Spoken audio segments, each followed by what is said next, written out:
জীবনটা এমন কেন? চারপাশে তাকালেই শুধু টাকার জলখানি দেখি। মানুষের মুখে হাসি আছে, কিন্তু সেই হাসির ভিতরে মায়া নেই, ভালোবাসা নেই, আছে শুধু স্বার্থের গন্ধ। এখানে মানুষ মানুষকে নয়, তার পকেটকে চেনে। হৃদয়ের মূল্য নেই, অনুভূতির দাম নেই, সম্মানের ওজন নেই। সবকিছুর মাপ যেন শুধু টাকায়। আজকাল সম্পর্কগুলো কেমন অদ্ভুত হয়ে গেছে। যেখানে ভালোবাসা থাকার কথা, সেখানে হিসেব থাকে। যেখানে আপনজনের কাঁধে মাথা রাখার কথা, সেখানে লুকিয়ে থাকে স্বার্থের বোঝা। মানুষ এখন আর মানুষকে ভালোবেসে কাছে টানে না, টানে তার অবস্থান দেখে, টানে তার ব্যাংক ব্যালেন্স দেখে। টাকা কম থাকলে আপনজন দূরে সরে যায়, আর টাকা বেশি থাকলে পর মানুষও আপন হয়ে আসে। সবচেয়ে কষ্ট লাগে তখন, যখন নিজের মানুষগুলোও টাকার অভাবে চোখ ফিরিয়ে নেয়। যাদের জন্য বুক ভরা ভালোবাসা জমিয়ে রাখো, একদিন তারাই তোমাকে বুঝিয়ে দেয় তোমার অনুভূতির চেয়ে তোমার সামর্থ্যের দাম বেশি। নীল বিশাল বড় বিল্ডিংয়ের ছাদে দাঁড়িয়ে কথাগুলো ভাবছে। অনেক স্মৃতি তার চোখের সামনে ভাসছে, কিন্তু সে মুখে কিছু বলতে পারছে না। ভালোবাসা, বিশ্বাস, সম্মান, এই শব্দগুলো একসময় খুব পবিত্র ছিল। এখন সেগুলো যেন বাজারে বিক্রি হয়। যার কাছে টাকা আছে তার জন্য সম্মানও আছে, তার জন্য ভালোবাসাও আছে। আর যার পকেট খালি, তার জন্য পড়ে থাকে শুধু অবহেলা, অপমান আর একাকিত্ব। মানুষ বড় অদ্ভুত। সময় বদলালে মানুষ বদলায়, অবস্থা বদলালে সম্পর্ক বদলায়, টাকা বদলালে আপনজন বদলে যায়। আজ যে মানুষটা তোমার পাশে থাকার প্রতিশ্রুতি দেয়, কাল সেই টাকার কাছে তোমাকে ভুলে যায়। কিন্তু কেউ বোঝে না, টাকা কখনো শান্তি কিনে দিতে পারে না। টাকা বিছানা কিনতে পারে, ঘুম না। টাকা বাড়ি কিনতে পারে, পরিবার না। টাকা শরীরের পাশে মানুষ দিতে পারে, কিন্তু মনের পাশে সত্যিকারের একজন আপন মানুষ দিতে পারে না। মানুষ কেন বোঝে না, সম্মান হারিয়ে গেলে টাকা দিয়ে তা ফেরানো যায় না। বিশ্বাস ভেঙে গেলে টাকা দিয়ে তা জোড়া লাগে না। আর ভালোবাসা একবার মরে গেলে পৃথিবীর সব সম্পদ দিয়েও তাকে আর বাঁচানো যায় না। তবুও মানুষ ছুটছে, অন্ধের মতো ছুটছে টাকার পেছনে। ভালোবাসা ফেলে সম্পর্ক ভেঙে, আপনজন হারিয়ে শুধু টাকার পেছনে দৌড়াচ্ছে। কিন্তু দিন শেষে এই টাকায় কি বুকের শূন্যতা ভরাতে পারবে? এই টাকায় কি একাকী রাতে মাথায় হাত রেখে বলবে আমি আছি? এই টাকায় কি কাঁদলে চোখের জল মুছিয়ে দেবে? না, কখনোই না। দিন শেষে মানুষ টাকাকে নয়, একটু শান্তি চায়, একটু সত্যিকারের ভালোবাসা চায়, একটা নীরবতার কাজ চায়, একজন নিজের মানুষ চায়। কিন্তু আফসোস, এই পৃথিবীতে সেই নিজের মানুষ খুঁজে পাওয়ার চেয়ে টাকা খুঁজে পাওয়া যেন অনেক সহজ। নীল এই কথাগুলো ভাবতেই তার চোখের কোণে একটু পানি জমা হয়ে গেল। সে আর এসব ভাবতে চায় না। সে আর কিছু না ভেবে রুমে চলে গেল। এটা তার শ্বশুর বাড়ি। দুদিন আগেই সে প্রধানমন্ত্রীর মেয়েকে বিয়ে করেছে। কিন্তু সবচেয়ে বড় কথা, মেয়েটা তাকে মেনে নেয়নি।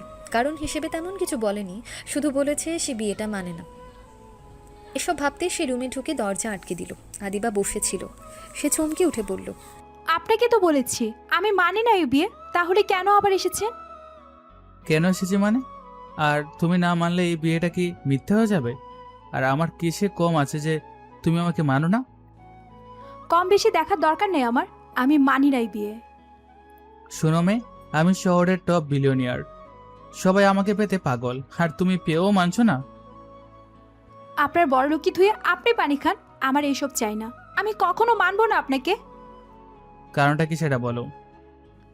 বলবো না, কি করবেন? তাই তো, কিন্তু একটা কথা মাথায় ঢুকিয়ে রাখো, তোমার না বললেই সব শেষ হয়ে যায় না। সবকিছু তোমার ইচ্ছেতে শুরু হয়নি, আর সবকিছু তোমার ইচ্ছেতে শেষও হবে না। তোমার বাবা আমাকে তোমার জন্য পছন্দ করেছে। হাজার ছেলের মধ্যে থেকে আমাকে বেছে নিয়েছেন, কারণ তিনি জানেন আমি কে, আমার সামর্থ্য কি, আর আমি চাইলেই তোমাকে কতটা ভালো রাখতে পারি। তোমার বাবা অন্তত মানুষ চিনতে ভুল করেননি। তাহলে বাবা কি বলেন না আপনাকে বিয়ে করে সংসার করতে? আমার জায়গায় ওনাকেই বসিয়ে নিন। যেহেতু উনিই পছন্দ করেছেন, উনিই না হয় আপনাকে সামলাবে। নাউজুবিল্লাহ, কি সাংঘাতিক কথাবার্তা তোমার! এভাবে কেউ নিজের বাবাকে নিয়ে কথা বলে? তোমার রাগ আছে বুঝলাম, কিন্তু মুখে কোনো ব্রেক নেই নাকি? আমার কথা ভালো না, আগেই বলেছি। সহ্য না হলে চলে যান, দরজা খোলা আছে, রাস্তা বন্ধ না। আরে না না, এত সহজে কেন যাবো? 2 দিন আগে বিয়ে করেছি, আর 2 দিনে যদি বউ রুম থেকে বের করে দেয়, তাহলে আমার মান সম্মান কোথায় যাবে বলো তো? লোকজন শুনলে বলবে প্রধানমন্ত্রীর মেয়ে জামাইকে বাসরঘর থেকে বের করে দিয়েছে। এই অপমান আমি কোথায় রাখবো? আদিবা বিরক্ত চোখে তাকিয়ে রইল। তার চোখে মুখে স্পষ্ট বিরক্তি, ঠোঁট শক্ত করে চেপে আছে। মনে হচ্ছে আর 1 সেকেন্ড দাঁড়ালেই সামনে যা পাবে তাই ছুঁড়ে মারবে। আর ঠিক সেই জিনিসটাই নীল চাইছিল। মেয়েটার রাগ যত বাড়ছে, নীলের ভেতরের দুষ্ট মানুষটা ততই মজা পাচ্ছে। বাইরে থেকে গম্ভীর মুখে কথা বললেও ভেতরে ভেতরে সে বেশ মজা নিয়ে আদিবার রাগ দেখছিল। আচ্ছা, একটা কথা বলো তো, তুমি কি ছোটবেলা থেকে এমন, নাকি আমাকে দেখে বিশেষ এই রাগটা উড়েছে? কারণ আমি কিন্তু ভাবছিলাম প্রধানমন্ত্রীর মেয়ে মানে একটু নম্র ভদ্র রাজকীয় ট্রাইব হবে, কিন্তু তুমি তো দেখি পুরো উল্টো। রাজকুমারী না, একদম পুরোই বারুদ কুমারী। কি বললেন আপনি? ভুল বললাম? আমি তো সত্যি কথাই বললাম। তোমার রাগ দেখে মনে হচ্ছে তোমাকে বিয়ে না করে কেউ যেন ভুল করে বাঘের খাঁচা খুলে দিয়েছে। মিস্টার নীল, জি, আপনার আইনসম্মত স্বামী বলছি। ডাক্তার সমস্যা হলে একটা শর্ট নাম দিতে পারো, স্বামী, বর, হাবিবি, যেটা মুখে আসে সেটা। একদম সীমা ছাড়বেন না। আপনাকে আমি সহ্য করছি মানে এই না যে যা ইচ্ছা তাই বলবেন। তুমি সহ্য করছো? আমার তো মনে হচ্ছে আমি সহ্য করছি। এই যে এতক্ষণ ধরে তোমার জারি শুনছি, অন্য কেউ হলে এই 3 বার অজ্ঞান হয়ে যেত। আদিবা দাঁত চেপে নীলের দিকে তাকিয়ে রইল। তার চোখ দুটো রাগে টকটকে লাল হয়ে গেছে। মনে হচ্ছে এখনই সামনে থাকা ফুলদানিটা তুলে নীলের মাথায় ভেঙে ফেলবে। কিন্তু নীলের মুখে সে বিরক্তিকর শান্ত হাসি, যে হাসি দেখে আদিবা রাগ আরও দ্বিগুণ হয়ে গেল। আপনি ইচ্ছে করে আমাকে রাগাচ্ছেন, তাই না? অবশ্যই ধরতে পেরেছো। বাহ, আমি তো ভাবছিলাম তোমার রাগের নিচে বুদ্ধিটাও চাপা পড়ে গেছে। আপনি অসহ্য। আর তুমি ভয়ঙ্কর। ভালো জুটি না? একজন অসহ্য আর একজন ভয়ঙ্কর, সংসারটা জমে যাবে কিন্তু। আদিবা এবার পাশের বালিশটা তুলে সোজা নীলের দিকে ছুঁড়ে মারল। নীল সেটা সহজেই ধরে ফেলল। তারপর বালিশটা বুকে জড়িয়ে এক চিলতে হেসে আদিবার দিকে তাকিয়ে বলল, বাহ, রাগ হলে বালিশ ছেড়ো? ভালোই তো। আমি ভাবছিলাম সরাসরি চুরি চাকু বের করবে। বের করতেও পারি, আর একবার উল্টাপাল্টা বললে সত্যি কিছু একটা করে বসবো। নীল ধীরে ধীরে আদিবার দিকে এগিয়ে এলো। তার চোখে দুষ্টু ঝিলিক, ঠোঁটে চাপা হাসি।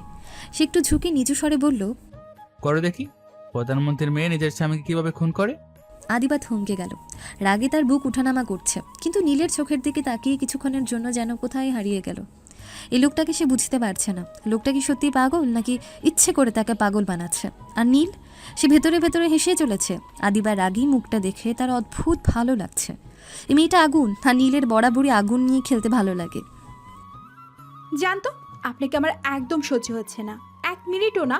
আপনি সামনে দাঁড়ালে আমার মেজাজ এমন খারাপ হয়, মনে হয় মাথায় সব রক্ত একসাথে ছিঁড়ে যাবে। মানুষ এত অসহ্য হয় কিভাবে? সত্যি আমি বুঝি না। আপনি কম কথা বলেন না, উল্টো যত বলেন ততই মাথা গরম হয়ে যায়। নীল ঠোঁটের কোণে হালকা হাসি টেনে আরেকটু কাছে এগিয়ে এলো। আদিবার বিরক্তিতে ভরা মুখটা দেখে তার ভেতরের দুষ্টু মানুষটা যেন আরও জেগে উঠল। মেয়েটা যত রেগে যাচ্ছে, নীলের মজাটা ততই বাড়ছে। সে হাত গুটিয়ে আরাম করে দাঁড়িয়ে মজা দেখার ভঙ্গিতে বলল, আচ্ছা, বুঝেছি। তোমার রাগের আসল কারণ আমি না। তোমার রাগের আসল কারণ হলো আমি এখানে তোমাকে কোনো দামি গিফট দেইনি। এর জন্যই না? কি লাগবে বলো? ডায়মন্ড, প্লাটিনাম, লিমিটেড এডিশন কিছু? এসব দিলে কি তাহলে আমাকে একটু মেনে নেবে? আদিবা চোখ বড় বড় করে তাকালো। মুহূর্তেই তার মুখে রাগ আরও দ্বিগুণ হয়ে গেল। আপনার গিফট আপনার কাছেই রাখুন। এসব দিয়ে মানুষ কেনা যায়, আমাকে না। টাকা, গয়না, দামি জিনিস এসব আমার পছন্দ না। এসব দিয়ে কাউকে মাপতে শিখিনি আমি। তাই আপনার বড়লোকই অন্য কোথাও দেখাবেন। ও, তাহলে গিফট নাও। তাহলে কি বাড়ি চাই নাকি গাড়ি? একটা না চাইলে দুটি দেই। গুলশানের ডুপ্লেক্স, সঙ্গে 2টা গাড়ি। একটা তুমি চালাবে, একটা শুধু রাগ করে বের হয়ে যাওয়ার জন্য রাখবে।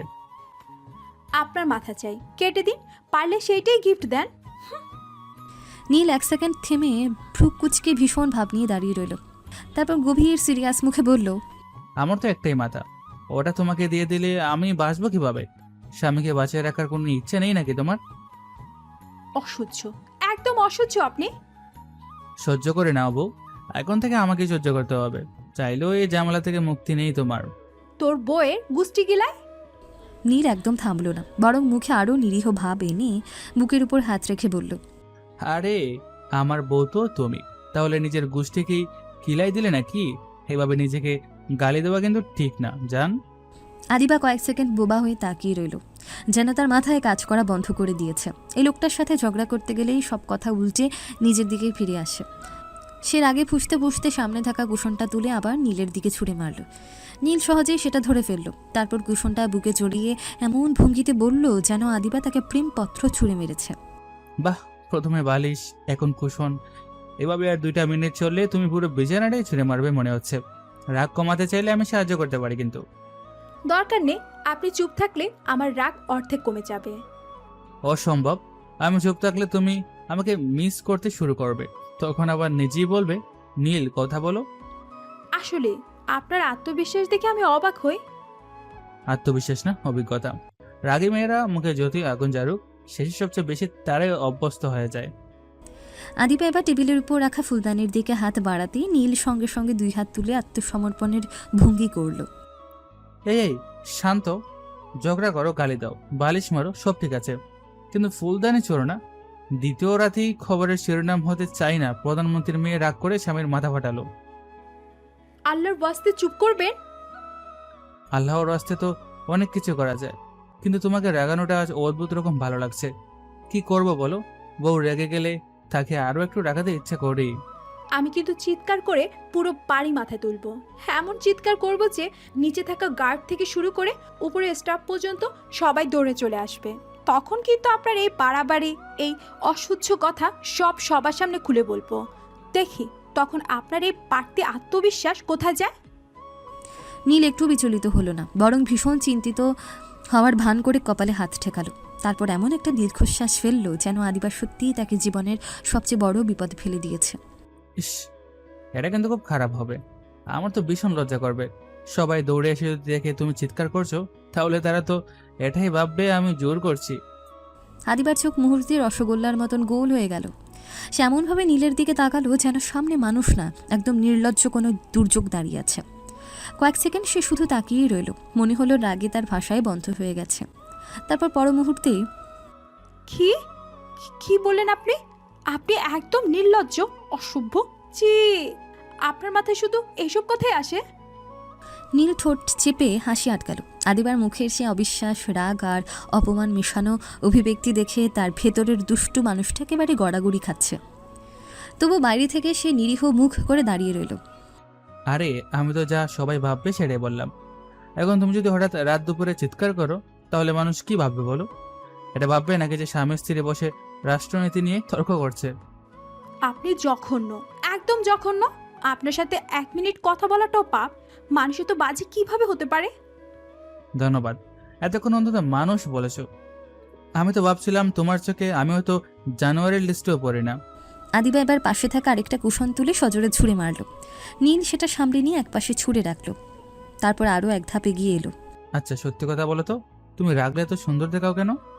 এই জন্যই কি তোমাকে কেউ কিছু বলতে সাহস পায় না? একবার রাগে চোখে দেখাও আর মানুষ সোজা তওবা পড়ে। চুপ, একদম চুপ। আর একটা কথা বললে সত্যি আমি... কি করবে? আবার বালিশ মারবে, নাকি আবার সরাসরি আমার জানাজা পড়ে দেবে? আদিবা আর সহ্য করতে পারল না। রাগে, অপমানে, বিরক্তিতে তার বুক উঠানামা করছে। এই লোকটার সাথে কথা বলে জেতা সম্ভব না, এটা সে বুঝে গেছে। যত কথা বলছে লোকটা ততই উল্টো তাকে পাগল বানিয়ে দিচ্ছে। শেষমেশ বিরক্তিতে একদম দম ফেলে সে ধপাস করে বিছানায় শুয়ে পড়ল। মুখ ফিরিয়ে নিল অন্যদিকে, যেন আর 1 সেকেন্ডও এই লোকটার মুখ দেখলে সত্যি কিছু একটা করে বসবে। নীল ভ্রু তুলে বিছানায় শুয়ে থাকা আদিবার দিকে তাকালো। তার ঠোঁটের কোণে আবারও সে বিরক্তিকর মুচকি হাসি ফুটে উঠল। সে ধীরে ধীরে বিছানার পাশে গিয়ে দাঁড়িয়ে নিচু স্বরে বলল, এই তো এভাবেই শান্ত হয়ে থাকতে হয়। চিৎকার, রাগ, ঝগড়া এসব বাদ দাও। দেখবে একটু আদর পেলে সব রাগ পানির মতো গলে যাবে। আদিবা সঙ্গে সঙ্গে উঠে বসল। তার চোখে এবার সত্যি সত্যি আগুন জ্বলে উঠেছে। মুখ রাগে লাল, নিঃশ্বাস ভারী, চোখে স্পষ্ট খুনের ঝিলিক। মিস্টার নীল, আর 1 ইঞ্চি কাছে আসবেন না। আজকে আমি জেলে গেলে যাব, তবুও আপনার মাথা না ফাটিয়ে ছাড়বো না। আরে বোকা বউ, আমাকে মেরে ফেলে তো তুমি একদম ফ্রেশ বিধবা হয়ে যাবে। এত তাড়াতাড়ি এই সম্মান নিতে চাও নাকি? তার চেয়ে মারধর বাদ দিয়ে একটু আদর করো, দেখবে রাগও কমবে, মেজাজও ভালো হবে, বোনাস হিসেবে মজাও পাবে। আদিবা সঙ্গে সঙ্গে বালিশটা টেনে নিয়ে সজোরে নীলের দিকে ছুঁড়ে মারল। রাগে তার মুখ পুরো টকটকে লাল, চোখে এমন আগুন যেন সামনে দাঁড়িয়ে থাকা মানুষটাকে এখনই ছাই করে দেবে। লুচ্চা, একদম লুচ্চা আপনি। বের হন আমার রুম থেকে, এই মুহূর্তে বের হন। আপনার মুখ আর 1 সেকেন্ড দেখলো আমার রাগে হার্ট অ্যাটাক হয়ে যাবে। নীল অনায়াসে বালিশটা ধরে ফেলল। তারপর সেটা বুকে জড়িয়ে এমন ভঙ্গিতে দাঁড়ালো যেন আদিবা তাকে রাগে না, প্রেমে কিছু ছুঁড়ে মেরেছে।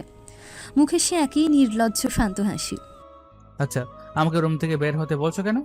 চলো তাহলে আমার বাড়ি যাই, সমস্যা শেষ। না থাকবে তোমার রুম, না থাকবে বের হয়ে যাওয়ার ঝামেলা। সোজা আমার বাড়ি, আমার রুম, আমার নিয়ম। তোর বাড়ি তুই যা, আমাকে জড়াবি না। যেদিকে খুশি যা, শুধু আমার সামনে থেকে যা। নীল এক চুলো দমল না, বরং আরও আরাম করে বিছানার পাশে হেলান দিয়ে দাঁড়িয়ে দুষ্টু গলায় বলল, আমি গেলে তোমাকে নিয়ে যাব জানেমান। একলা যাওয়ার অভ্যাস নেই আমার, তার উপর বউকে ফেলে কেউ যায় নাকি? যাব তো হাত ধরে নিয়ে যাব। আদিবা এবার সত্যি সত্যি আর সহ্য করতে পারল না। সে ঝট করে আবার শুয়ে পড়ল, মুখ ঘুরিয়ে নিল একদম অন্যদিকে, যেন এই লোকটার দিকে আর একবার তাকালেও রাগে তার প্রেশার উঠে যাবে। আর একটা কথা বলে আমি নিজেই বেরিয়ে যাব, এই রুম ছেড়ে, এই ফ্লোর ছেড়ে, দরকার হলে পুরো বাড়ি ছেড়ে বেরিয়ে যাব। তারপর একা একা বসে নিজের সাথে কথা বলবেন। আচ্ছা শোনা, কথা বলবো না, একদম চুপ, শব্দও করবো না, শুধু একটু কাছে আসো। নীলের বাচ্চা। নীল এক সেকেন্ড থেমে ভীষণ সিরিয়াস মুখ করল, তারপর মাথা নেড়ে গম্ভীর গলায় বলল, আরে বাচ্চা তো তোমার হবে, আমার না। এমন চিৎকারে পুরো রুম কেঁপে উঠল। আদিবার মুখ রাগে লাল থেকে গাঢ় লাল হয়ে গেছে, চোখে আগুন, হাতে বালিশ, চেহারায় খুনের ঘোষণা। আর নীল, সে এক পা পিছিয়ে গিয়ে দুই হাত তুলে নির্দোষ মুখে দাঁড়িয়ে আছে, কিন্তু তার ঠোঁটের কোণে টেনে রাখা সেই চাপা হাসিটা স্পষ্ট বলে দিচ্ছে সে ইচ্ছে করে আগুনে আরেক ড্রাম তেল দিচ্ছে। সকাল হতেই পুরো বাড়িটা একদম জমজমাট হয়ে উঠল। প্রধানমন্ত্রীর বাসভবনের সকাল মানেই আলাদা এক ব্যস্ততা, আলাদা এক শৃঙ্খলা।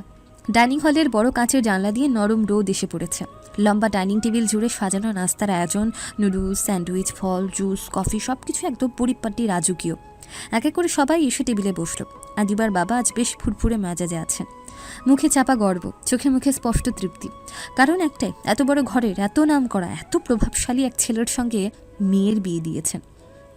এমন জামাই যে শুধু দেশে না, দেশের বাইরেও নাম আছে, বিলিয়নিয়ার, শিক্ষিত, প্রতিষ্ঠিত, সব মিলিয়ে যেন একদম স্বপ্নের জামাই। তাই আজ তার মুখের হাসিটা যেন একটু বেশিই চওড়া। আদিবার মাও খুশি, যদিও মেয়ের মুখের গোমরা ভাব তার চোখ এড়ায়নি, তবুও তিনি সেটা আপাতত এড়িয়ে গেছেন। কারণ এই মুহূর্তে তার কাছে সবচেয়ে বড় কথা মেয়ের ভবিষ্যৎ নিরাপদ। এমন ছেলের হাতে মেয়েকে তুলে দিয়ে অন্তত নিশ্চিন্ত হওয়া যায়। আদিবা চুপচাপ এসে বসল, মুখে এখনও সে আগের রাতের বিরক্তির ছাপ, চোখে ঘুম কম, রাগ বেশি। নীলও কিছুক্ষণ পর একদম স্বাভাবিক মুখে এসে চেয়ার টেনে বসল, এমন ভাব যেন রাতে কিছুই হয়নি, যেন সে আদিবাকে রাগিয়ে রাগিয়ে অর্ধেক পাগল করে দেয়নি। টেবিলে সবার সামনে নুডলস সার্ভ করা হলো, সবাই পরিপাটি ভদ্রতায় ফর্ক হাতে তুলে খাওয়া শুরু করলো। চারপাশে নিঃশব্দ মার্জিত পরিবেশ, কাঁটা চামচের হালকা শব্দ, গ্লাসের জুসের টুংটাং, সব কিছু একদম অভিজাত, মাপা, পরিশীলিত। আর ঠিক তখনই নীল একদম নির্ভার ভঙ্গিতে ফর্কটা পাশে রেখে দিল, তারপর সবার সামনে হাত দিয়ে নুডলস মেখে খেতে শুরু করলো। পুরো টেবিল থমকে গেল, 1 সেকেন্ড, 2 সেকেন্ড, তারপর সবাই এমনভাবে নীলের দিকে তাকালো যেন সে নুডলস না, সামনে বসে পুরো টেবিলটাই খেয়ে ফেলেছে। আদিবার বাবা ফর্ক হাতে স্থির হয়ে গেলেন, আদিবার মা চোখ বড় বড় করে তাকিয়েছেন, স্টাফরা পর্যন্ত দূরে দাঁড়িয়ে অবাক। আর আদিবা, সে ধীরে ধীরে মুখ তুলে নীলের দিকে তাকালো, তার চোখে বিরক্তি, অবিশ্বাস আর লজ্জার মিশ্র বিস্ফোরণ। বাবা, তুমি এইভাবে খাচ্ছ কেন? একদম গ্রামের ক্ষেতের লোকজনদের মতো। ফর্ক চামচ আছে তো? নীল খুব স্বাভাবিক ভঙ্গিতে মুখ তুলে তাকালো, তারপর একদম নিরীহ গলায় বলল, আরে না, আমি গরিব মানুষের ফিল নেওয়ার চেষ্টা করছি। তারা তো আর বড়লোক স্টাইলে খেতে পারে না। তারা যেভাবে খায়, যেভাবে সবার সামনে অস্বস্তি বোধ করে, সেটা বুঝতে চাইছি। জীবনকে সব দিক থেকে অনুভব করা উচিত না? টেবিলে কয়েক সেকেন্ডের নিস্তব্ধতা। আদিবার বাবা হালকা কাশি দিয়ে পরিস্থিতি সামলানোর চেষ্টা করলেন। আদিবার মা পুরোপুরি বুঝতে না পেরে অদ্ভুত চোখে তাকিয়ে রইলেন।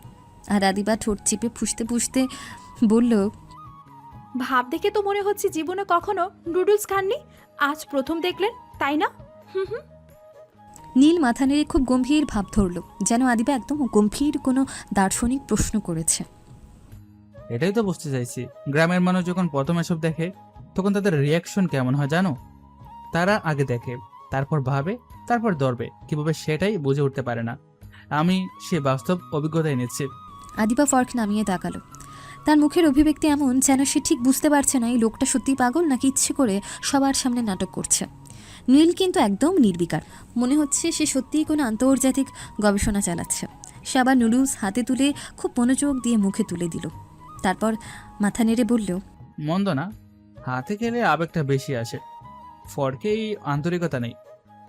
আদিবার বাবা এবার জোর করে হেসে উঠলেন। যদিও হাসিটা পুরোপুরি স্বাভাবিক না, তিনি এখনও বোঝার চেষ্টা করছেন এই ছেলে আসলে অদ্ভুত নাকি অতি বুদ্ধিমান। আর আদিবা, সে চোখ বন্ধ করে একবার মাথা নিচু করল।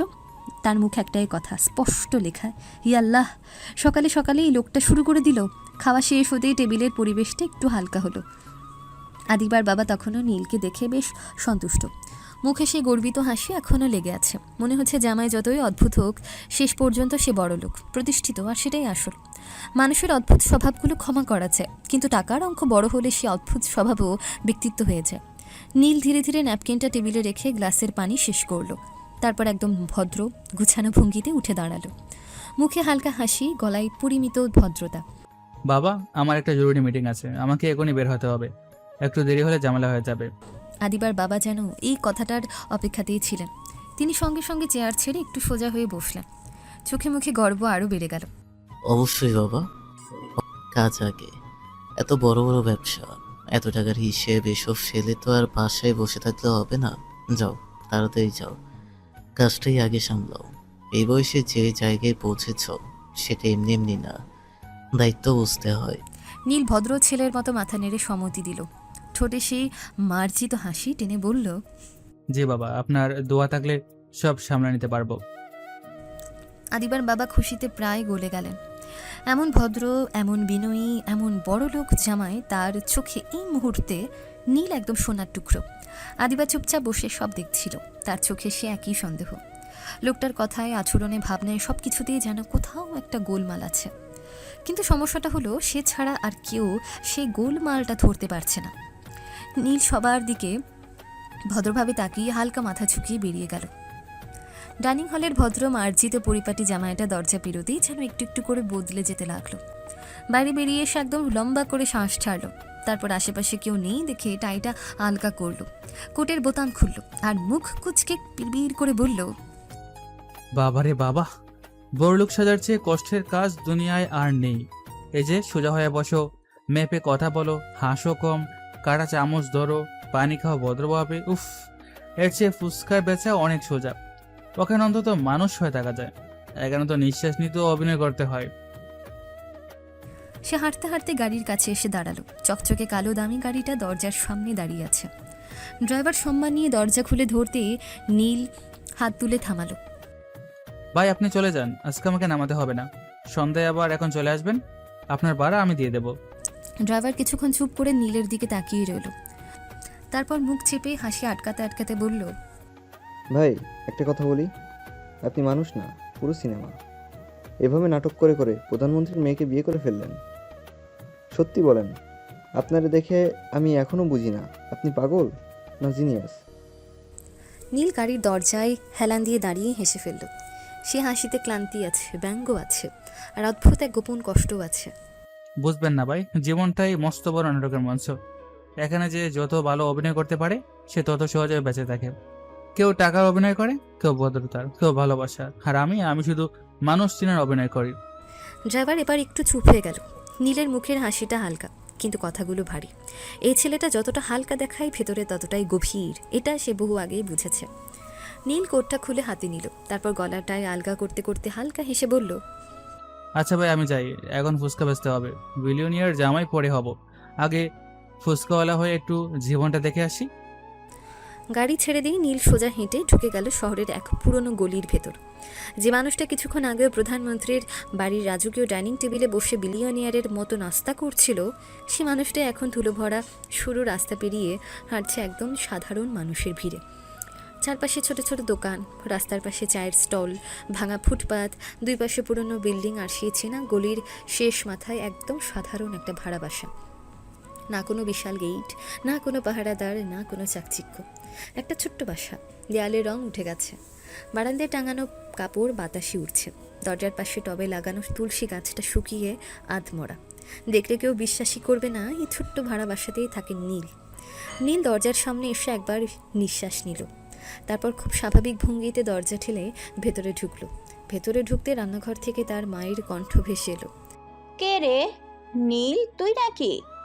নীল জুতো খুলে ভেতরে ঢুকতে ঢুকতে হেসে বলল, হ মা, আমি। মা রান্নাঘর থেকে তাড়াহুড়ো করে বেরিয়ে এলেন, চোখে মুখে দুশ্চিন্তা, কপালে ভাঁজ। 2 দিন পর ছেলেকে দেখে তার মুখে স্বস্তি ফুটলেও অভিমানটাও চাপা রইল না। কই ছিলি এই 2 দিন বাপ? একটা খবরও দিলি না, ফোন দিস না, বাসায় আসিস না। আমি একা একা বসে কত চিন্তা করি জানিস? তোর কি একবারও মায়ের কথা মনে পড়ে না? নীল মায়ের সামনে দাঁড়িয়ে একটু হেসে মাথা নিচু করল। এই এক মানুষ যার সামনে দাঁড়ালে তার সব অভিনয় নিজে থেকেই খুলে পড়ে। আরে মা, একটু কাজ পড়েছিল হঠাৎ করে, তাই 2 দিন ওইদিকেই থাকতে হয়েছে।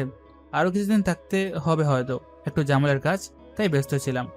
মা মুখ কুচকে তাকালেন। ছেলের কথার সবটা তিনি বোঝেন না, কিন্তু এটুকু বোঝেন ছেলেটা যতই হেসে কথা বলুক, ভেতরে ভেতরে অনেক কিছু চেপে রাখে। তোর কাজের কথা আমি কিছু বুঝি না, কিন্তু এত ব্যস্ত থাকিস যে একটা ফোনও দিতে পারিস না। আমি মানুষ না? আমার চিন্তা হয় না? আচ্ছা আচ্ছা, ভুল হয়েছে, আর হবে না।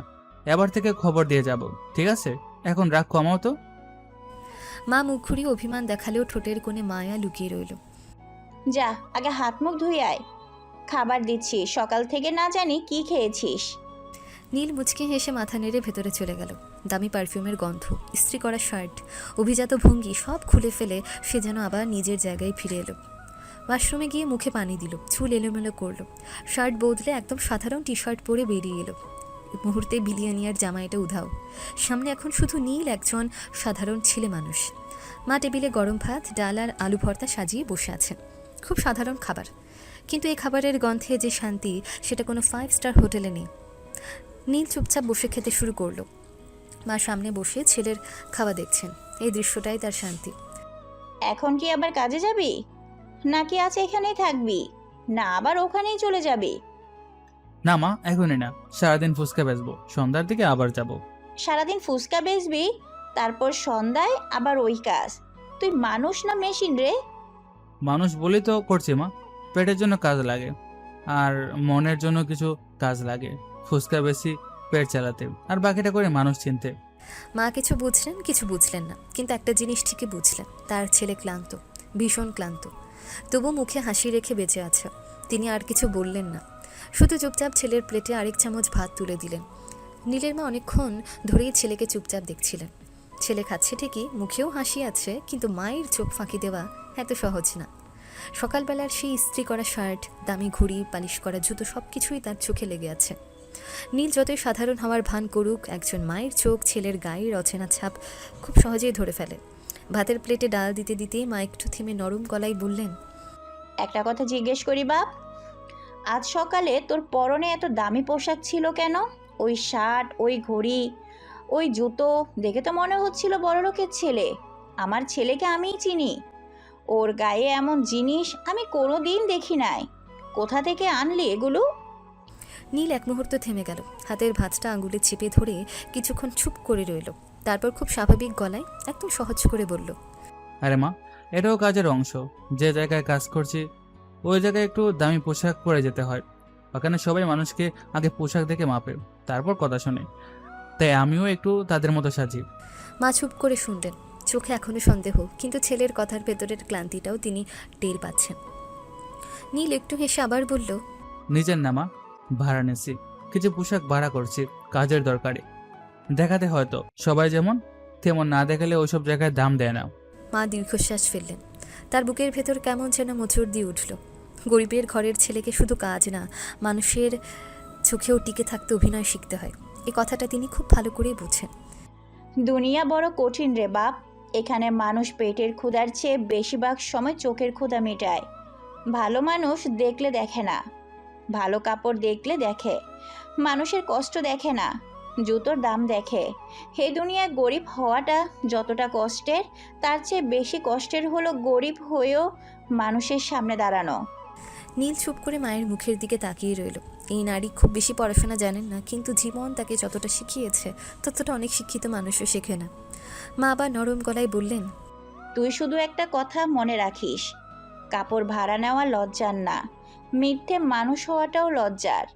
পোশাক বদলালে মানুষ বড় হয় না, মন বদলালে হয়তো তুইও যেমন আছিস তেমনই থাকিস। দুনিয়ার জন্য নিজেকে হারাস না। নীল কিছু বলল না, শুধু মুচকি হেসে মাথা নিচু করলো। মায়ের কথাগুলো তার বুকের কোথাও গিয়ে ধাক্কা মারল। এই এক মানুষ যে তার সব মুখোশের ভেতর থেকেও আসল মানুষটাকেই দেখে। খাওয়া শেষ করে নীল গ্লাসের পানি খেয়ে উঠে দাঁড়ালো।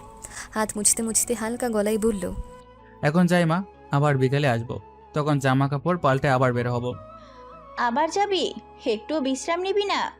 নীল মুচকি হেসে দরজার পাশে রাখা ফুচকার স্ট্যান্ডটার দিকে এগিয়ে গেল। বিশ্রাম করে নেব মা, এখনো সময় হয় নাই, এখনো দৌড়ানোর সময়, থামলে পিছিয়ে পড়বো। মা চুপচাপ দাঁড়িয়ে ছেলেকে দেখলেন, তারপর দরজার কাছে এসে ফুচকার ডালা, কাচের বয়াম, আলু মশলা গুছিয়ে দিলেন।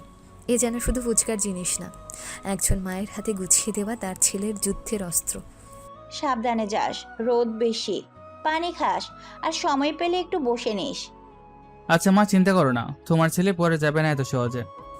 এই বলে নীল দরজা খুলে বাইরে বেরিয়ে গেল। এক হাতে ফুচকার ডালা, অন্য হাতে ঠেলা গাড়ির হ্যান্ডেল। কিছুক্ষণ আগেও যে ছেলেটা দামি স্যুট পরে বিলিয়নিয়ারের অভিনয় করছিল, এখন সেই ছেলে রোদে নামলো ফুচকা বিক্রি করতে। জীবন সত্যি অদ্ভুত। একই মানুষ সকালে বিলিয়নিয়ার জামাই, দুপুরে রাস্তার ফুচকাওয়ালা, আর দুটো চরিত্রের মাঝখানে দাঁড়িয়ে শুধু একজন নীল। দুপুর গড়াতেই শহরের ব্যস্ততা যেন অন্য রূপ নিল। রোদটা একটু কড়া, রাস্তার ধুলো উঠছে, গাড়ির হর্নে চারপাশ গমগম করছে। আর সেই ভিড়ের মাঝখানে স্কুলের সামনে ঠেলা গাড়ি ঠেলে দাঁড়িয়ে আছে নীল। কাঁধে গামছা, হাতে মশলার বাটি, সামনে ফুচকার ডালা, একদম সাধারণ এক ফুচকাওয়ালা। কেউ দেখে বুঝবে না এই ছেলেটাই সকালে প্রধানমন্ত্রীর বাড়ির ডাইনিং টেবিলে বসেছিল। এখন তার হাতে দামি ঘড়ি নেই, গায়ে ইস্ত্রি করা শার্ট নেই, মুখে অভিজাত হাসি নেই, এখন সে শুধু নীল। রাস্তার ধারে দাঁড়িয়ে ফুচকা বেচা এক সাধারণ ছিল। স্কুল ছুটির ঘন্টা বাজতে চারপাশে কোলাহল বেড়ে গেল। দলে দলে স্কুলের ছেলেমেয়েরা গেট দিয়ে বেরিয়ে এলো, কারো কাঁধে ব্যাগ, কারো হাতে পানির বোতল, কারো চোখে দুপুরের ক্লান্তি। কিন্তু ফুচকার গন্ধ পেতে সবার মুখে একসাথে উচ্ছ্বাস। একদল স্কুল গার্ল দৌড়ে এসে ঠেলাগাড়ির সামনে দাঁড়ালো। ভাইয়া, ঝাল বেশি দিবেন। আমারটা ঝাল কম, গতবার এত ঝাল দিয়েছিলেন কেঁদে ফেলেছিলাম। নীল হেসে একের পর এক ফুচকা বানাতে লাগলো। আলু, ছোলা, মশলা, টক দ্রুত হাতে ফুচকা বানিয়ে এগিয়ে দিচ্ছে। মেয়েগুলো খেতে খেতে হাসছে, কেউ ঝালে নাক টানছে, কেউ বলছে আরেক প্লেট লাগবে। একদল স্কুল ছেলেও বেশি ভিড় করলো। ভাই 10 টাকার ঝাল বোমা বানান তো। ঝাল বোমা খেয়ে পরে স্কুলের সামনে পড়ে গেলে কিন্তু আমি দেয় না। সবাই হেসে উঠল। নীলও হেসে আবার ফুচকা বানাতে লাগলো। এই হাসি, এই ভিড়, এই সাধারণ কোলাহল, এখানেই সে সবচেয়ে বেশি স্বস্তিতে থাকে।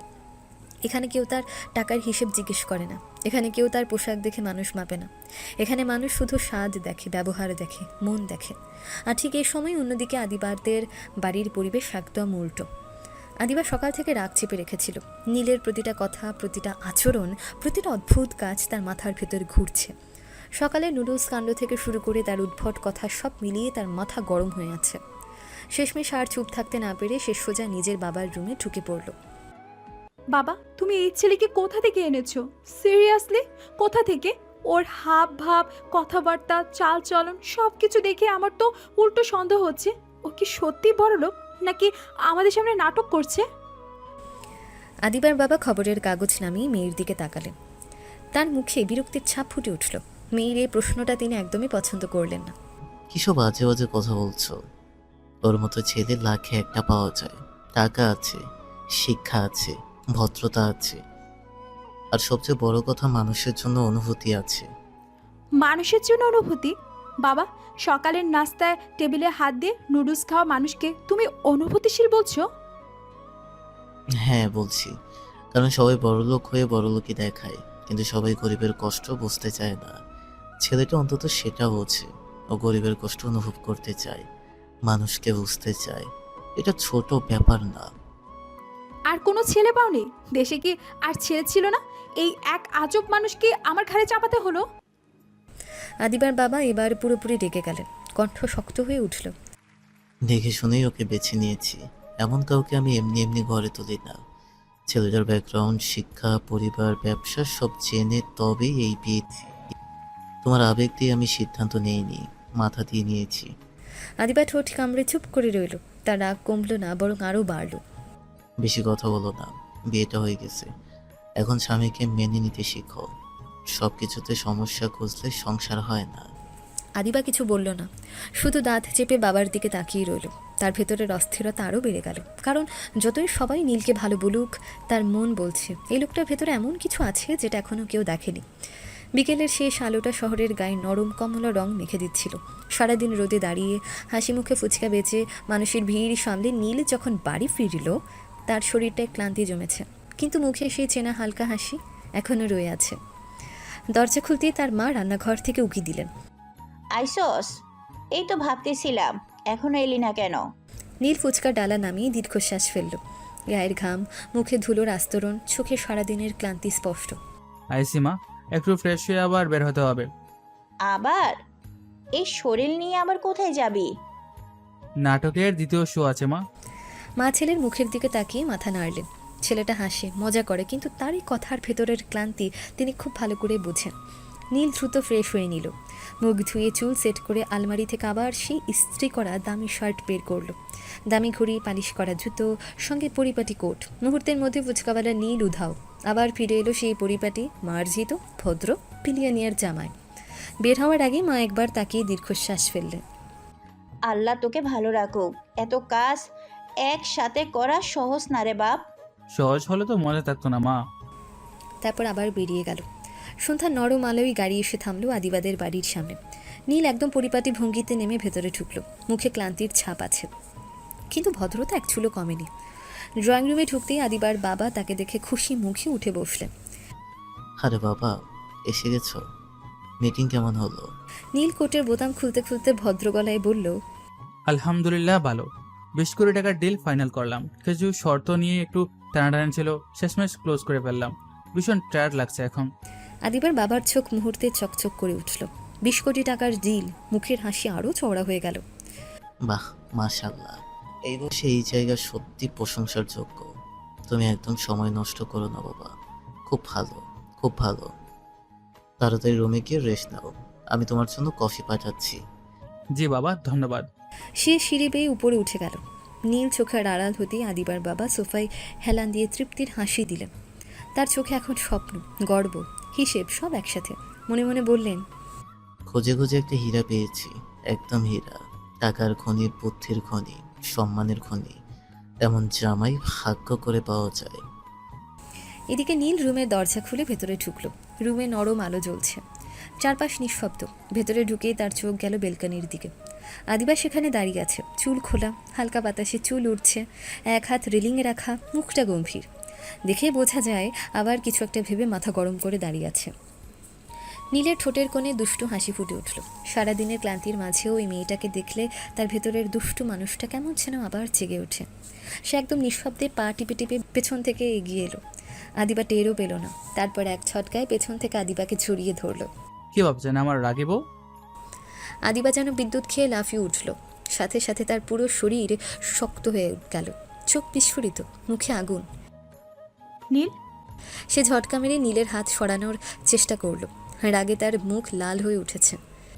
সাহস কত আপনার? হ্যাঁ, কে বলেছে আমাকে এভাবে ধরতে? হাত সরান, এই মুহূর্তে হাত সরান। আরে, নিজের বউকে ধরতে আবার অনুমতি লাগে নাকি? হাত সরান বলছি, নইলে আজ সত্যি কিছু একটা করে বসবো। নীল আদিবাকে আরও একটু কাছে টেনে নিয়ে ঠোঁটের কোণে দুষ্টু হাসি টেনে বলল, আরে বউ, আমি তো চাই তুমি সত্যি কিছু একটা করো। সারাদিন শুধু হুমকে দাও, রাগ দেখাও, চোখ লাল করে কাজের কাজ তো কিছুই করো না। একটু অ্যাকশন দেখাও না, দেখি কতটা ভয়ঙ্কর তুমি। আদিবার আগে দাঁত চেপে নীলের হাত ছাড়ানোর চেষ্টা করতে করতে বলল, ফালতু লোক, একদম ফালতু। আপনার মতো নির্লজ্জ মানুষ আমি জীবনে দেখি নাই।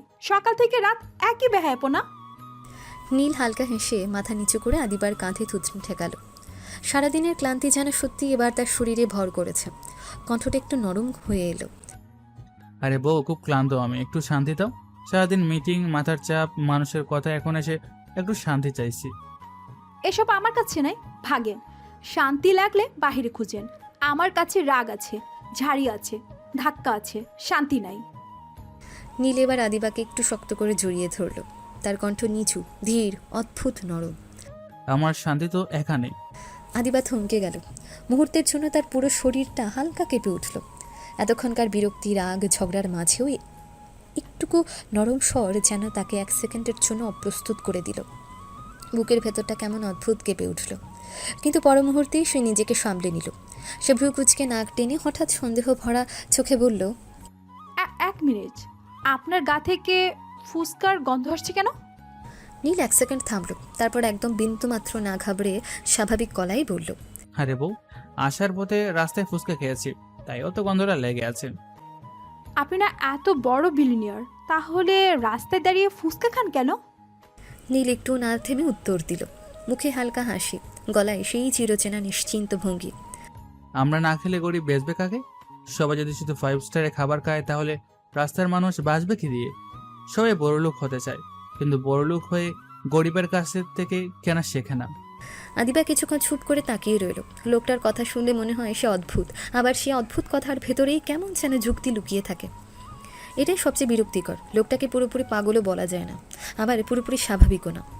নীল আদিবার মুখের দিকে তাকিয়ে মুচকি হেসে আবার বলল, আর তাছাড়া রাস্তার ফুচকার স্বাদে যে জিনিস আছে সেটা 5 তারকা হোটেলের প্লেটে পাওয়া যায় না। কি জিনিস? বাস্তবতা। আদিবা কয়েক সেকেন্ড চুপ করে রইল। তার রাগ আছে, বিরক্তি আছে, কিন্তু এই লোকটার কথা মাঝে মাঝে অদ্ভুতভাবে এসে মাথায় আটকে যায়, আর সেটাই তাকে সবচেয়ে বেশি বিরক্ত করে। ঠিক তখনই দরজায় টক টক করে নখ পড়ল। দুজনেই একসাথে চমকে তাকালো। বাইরে থেকে কাজের মেয়ের গলা ভেসে এলো, আপা, কফি। নীল সঙ্গে সঙ্গে আদিবাকে ছেড়ে দিল, যেন কিছুই হয়নি, যেন কয়েক সেকেন্ড আগেও সে আদিবাকে জড়িয়ে দাঁড়িয়ে ছিল না। আদিবা এক ঝটকায় সরে গিয়ে বড় করে নিঃশ্বাস ছাড়ল। মনে হলো বুকের উপর চাপা পড়ে থাকা এক অদৃশ্য ভার যেন হঠাৎ সরে গেছে। রাগে অস্বস্তিতে অদ্ভুত এক অনিচ্ছুক কাঁপুনিতে সে নিজেই ঠিক বুঝতে পারছিল না কেন তার বুক এত জোরে ধুকপুক করছে। নীল একদম স্বাভাবিক মুখে গিয়ে দরজা খুলল। কাজের মেয়ের হাত থেকে ট্রে নিয়ে এক চিলতে ভদ্র হাসি দিল। Thank you. তারপর দরজা বন্ধ করে আবার ভেতরে এলো, মুখে এমন ভাব যেন এই মাত্র কিছুই হয়নি, যেন সে একদম শান্ত মার্জিত ভদ্র মানুষ। আদিবা দূর থেকে চোখ কুচকে তাকিয়ে রইল। লোকটার এই মুহূর্তে মুহূর্তে চরিত্র বদলানোর ক্ষমতা সত্যিই ভয়ঙ্কর। নীল সোফায় বসে ট্রে টেবিলে রাখল, তারপর কফির কাপ তুলে এমনভাবে এক চুমুক দিল যেন পৃথিবীতে এই প্রথম কফি নামের জিনিসটা খাচ্ছে। মুখের ভঙ্গি বদলে গেল, ভ্রু কুচকে গেল, চোখ কেমন ছোট হয়ে এলো। তারপর কাপটা একটু দূরে সরিয়ে এমন একটা এক্সপ্রেশন দিল যেন সে বুঝতে চেষ্টা করছে এটা কফি নাকি কোনো ওষুধ। আদিবা দাঁড়িয়ে দাঁড়িয়ে সেটা দেখছিল, তারপর বিরক্ত হয়ে বলল, এমন করে খাচ্ছেন কেন? দেখে তো মনে হচ্ছে জীবনে কখনো কফি খাননি। নীল কাপা হাতে গম্ভীর মুখে তাকালো, তারপর একদম সিরিয়াস ভঙ্গিতে বলল, আরে এখানেও গরিবদের ফিল নিচ্ছি। কফি খেয়ে গরিবদের ফিল? হ্যাঁ, গরিব মানুষ যখন প্রথম কফি খায় তখন তারাও ঠিক এভাবেই ভাবে এরা মানুষ শখ করে খায় নাকি শাস্তি হিসাবে। আপনাকে দেখে তো সত্যি গরিব মনে হয়। হুম। নীল ঠিক তখনই কফিতে আরেক চুমুক দিচ্ছিল। আদিবার কথা শুনে সে বিষম খেয়ে কাশতে শুরু করলো। কি যে বলবো, আমি হচ্ছে বিলিয়নিয়ার। দেখলেই বোঝা যায়, একদম রাস্তা থেকে কুড়িয়ে আনা বিলিনিয়ার। নীল কাশতে কাশতে বুক চাপড়ে সোজা হয়ে বসলো, তারপর আহত গলায় বলল, এই অপমান আমি মনে রাখলাম। নিজের বউ স্বামীর স্ট্যাটাস মানে না, দুনিয়ার সবচেয়ে দুঃখী বিলিয়নিয়ার আমি। আপনি বিলিনিয়ার না, বিবিসিন। নীল থেমে এক সেকেন্ড তাকিয়ে রইল, তারপর ধীরে ধীরে ঠোঁটের কোণে হাসি ফুটল। আচ্ছা, বিলিয়নিয়ার থেকে সরাসরি বিভীষণ। প্রগ্রেসটা কিন্তু খুব খারাপ না, কমপক্ষে মানুষ থেকে চরিত্রে তো উঠলাম। রাত নামতে পুরো বাড়িটা আবারও আলোয় ঝলমল করে উঠল। দিনের ব্যস্ততা, রাজনৈতিক আনাগোনা, নিরাপত্তার কড়াকড়ি সব পেরিয়ে রাতের ডাইনিং টেবিল যেন আলাদা এক আয়োজন নিয়ে সাজলো। বড় লম্বা টেবিলটা যা আরও জমকালো।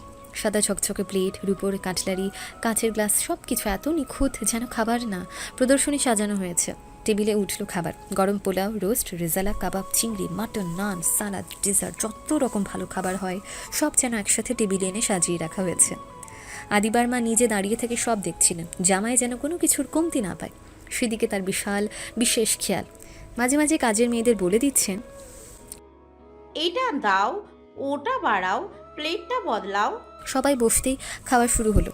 আদিবার বাবা যথারীতি খুশি, আদিবার মা ব্যস্ত, আদিবা চুপচাপ, আর নীল আগের মতোই একদম ভদ্র শান্ত পরিপাটি। আদিবার মা নিজে হাতে নীলের প্লেটে একের পর এক খাবার তুলে দিতে লাগলেন। এই নাও বাবা, রোস্ট নাও, এটা কিন্তু স্পেশাল করে বানানো। আর এই মাটনটা নাও, খুব সফট হয়েছে। চিংড়িটাও নাও, আর একটু রেজালা দেই। নীলের প্লেট ধীরে ধীরে ভরে উঠতে লাগলো। এত খাবার, এত আয়োজন দেখে যে কারো চোখ ঝুরিয়ে যাওয়ার কথা, কিন্তু নীল প্লেটের দিকে তাকিয়ে কেমন যেন থেমে গেল। তার চোখের ভেতর দিয়ে খুব ক্ষণিকের জন্য অন্য এক ছবি ভেসে উঠল। একটা ছবি, একটা ছোট্ট ভাড়া বাসা, একটা পুরনো টেবিল। তার মা হয়তো এই মুহূর্তে একা বসে ভাতের সঙ্গে ডাল মেখে খাচ্ছেন। হয়তো আজও নিজের জন্য ভালো কিছু রান্না করেনি। হয়তো ছেলের জন্য অপেক্ষা করতে করতে ঠান্ডা ভাতই মুখে তুলেছেন।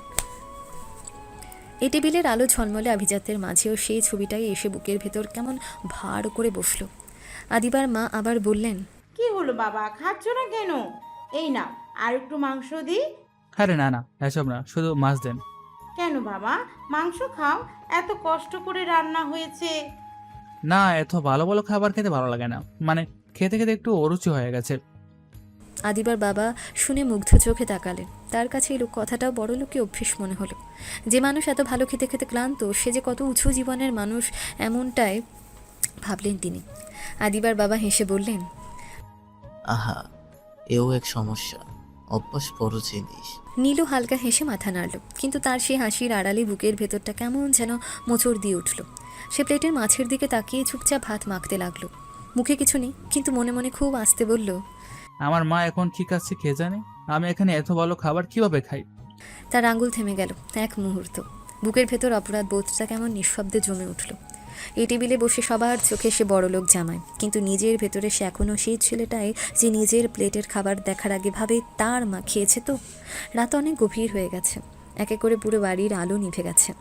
দিনভর মানুষের আনাগোনা, কথাবার্তা, ব্যস্ততা সব থেমে এখন চারপাশে শুধু নিস্তব্ধতা।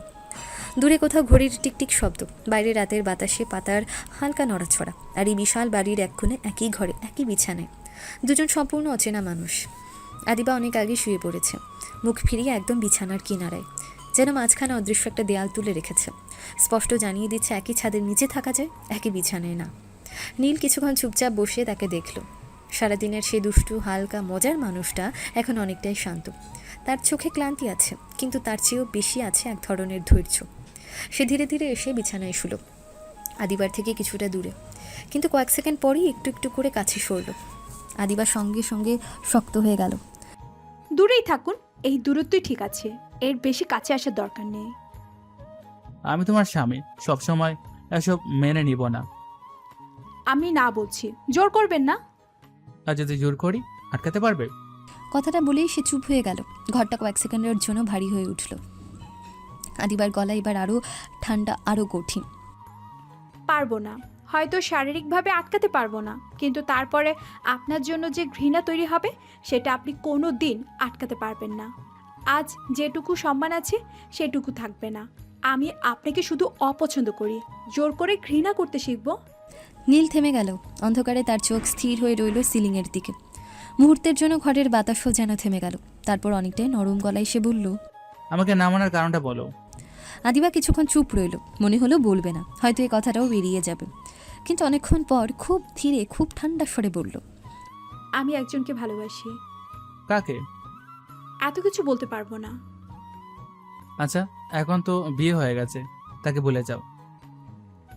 পারবো না। শব্দটা ছোট ছিল, কিন্তু তার ভেতরের দৃঢ়তা এতটাই স্পষ্ট যে নীল আর সঙ্গে সঙ্গে কিছু বলতে পারল না। ঘরের অন্ধকারে দুজনেই চুপ করে রইল, একজন মুখ ফিরিয়ে শুয়ে, আর একজন নিঃশব্দের ছাদের দিকে তাকিয়ে। রাত আরও গভীর হলো, কিন্তু সেই নীরবতার ভেতর দুজনের মাঝখানের দূরত্বটা যেন আরও গভীর হয়ে রইল। নীল অনেকক্ষণ চুপ করে রইল। ঘরের ভেতর তখন শুধু নিঃশ্বাসের শব্দ। আদিবা মুখ ফিরিয়ে শুয়ে আছে, চোখ বন্ধ, কিন্তু তার ভেতরের অস্থিরতা এখনও থামেনি। নীল কিছুক্ষণ ছাদের দিকে তাকিয়ে রইল, তারপর ধীরে ধীরে পাশ ফিরল। এক মুহূর্ত চুপ করে আদিবার দিকে তাকিয়ে থেকে হঠাৎ হাত বাড়িয়ে তাকে টেনে নিজের কাছে এনে ফেলল। আদিবা একদম চুপ করে রইল, চমকে উঠল। আরে কি করছেন আপনি? নীল একদম শান্ত গলায়, যেন এটাই দুনিয়ার সবচেয়ে স্বাভাবিক কথা, বলল, বিয়ে করেছি বউর সাথে ঘুমাতে, একা একা ঘুমানোর কোনো ইচ্ছে নেই আমার। আদিবা নীলের বুকের উপর হাত রেখে নিজেকে সরাতে চাইল, কিন্তু নীলের হাতের বাঁধন শক্ত। জোর করে না, কিন্তু এমনভাবে আটকে রেখেছে সে চাইলে সহজে সরতে পারবে না। বেশি হচ্ছে কিন্তু। নীল নিচু হয়ে আদিবার মুখের খুব কাছে এলো, তারপর বিন্দুমাত্র তাড়াহুড়ো না করে আদিবার ঠোঁটে খুব ছোট্ট নরম একটা চুমু দিল। 1 সেকেন্ড, শুধু একটুকু ছোঁয়া। না কোনো বাড়াবাড়ি, না কোনো তাড়াহুড়ো, শুধু একদম নরম শান্ত অপ্রস্তুত করে দেওয়া এক স্পর্শ। তারপর ঠোঁট সরিয়ে নীল ফিসফিস করে বলল, বেশি না, মাত্র একটা চুমু দিছি। বেশি নড়াচড়া করলে কিন্তু আরও বেশি আদর করব। আদিবা সঙ্গে সঙ্গে থেমে গেল। তার বুকের ভেতরটা কেমন ধকধক করছে। রাগ আছে, অস্বস্তি আছে, কিন্তু অদ্ভুতভাবে সেই মুহূর্তে সে আর কিছু বলল না, শুধু চুপ করে রইল। নীলও আর কিছু বলল না, শুধু আদিবাকে নিজের কাছে টেনে বুকের সাথে জড়িয়ে রাখলো।